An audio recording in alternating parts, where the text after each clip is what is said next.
I'm going to be straight with you. This is a visual novel that is upfront about what it is and what's it all about. For it is for the people who are into the big badongers, the massive malmaries, the giant Doban hunkaroos. One epic title with tons of massive, enticing plot. But at the same time, it's a strangely compelling and humorous story about one poor knight's comically absurd rise to fame. In honor of No Nut November, for all of you cultured individuals out there, this is my unfortunate present to you. A review of the big epic fantasy, Kunyu fantasy, aka Fun Bag Fantasy. Really, if you've been around the darker parts of the anime internet for a while, you may be familiar with this title, if only by its anime adaptation back in 2012. A classic among veterans, perhaps. But its true origins lies with its eroge roots. A simple premise, yes, but notably high in ratings and popularity. For good reasons. Here, Fun Bag Fantasy takes your typical fantasy medieval setting with its familiar character archetypes. The unassuming hero protagonist, the benevolent ruling king, the evil mustache-twirling villain, the princess with some serious honkers, maybe just this one, and it somehow spins together a pretty comical zero-to-hero story. And it's all because of our big watermelon-loving main character, Lute. After graduating from Knight Academy, at the bottom of his class, he's sent out to the boonies to take down a deadly succubus demon, only to accidentally slay her through one passionate, loving night. But that's not the only thing, as he accidentally stumbles upon a devious scheme to dismantle the royal crown. Unexpected issues, yes, but for him, golden opportunities. And the best part?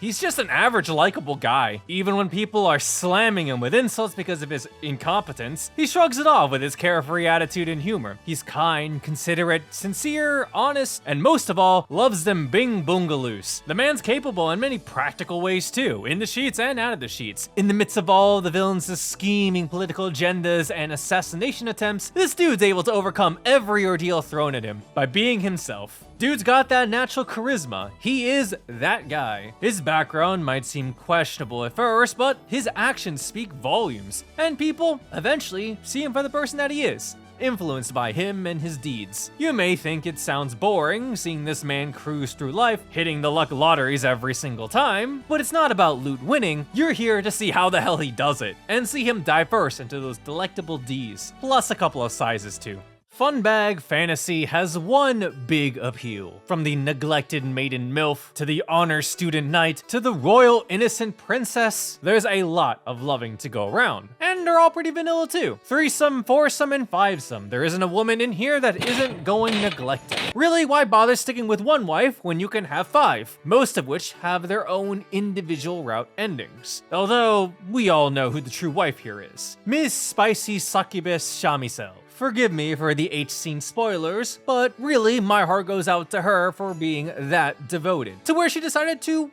work on herself to make her man happy. The H-scenes are full of passionately loving dialogue. If I really had to say one negative thing about it, I would just say that Fun Bag Fantasy has way too many H-scenes. I know, bold statement, huge negative. But I honestly think that we could have definitely spaced things out during the epilogue. Lute may last longer in the ring, but I'm sure others would be tapping out much earlier. Fun Bag Fantasy is fun enough, and those who are quite intrigued by the substance and supply will surely leave here satisfied. If you like this title, you'll be glad to know there's plenty more where this came from, with women with even bigger bahongalahoos.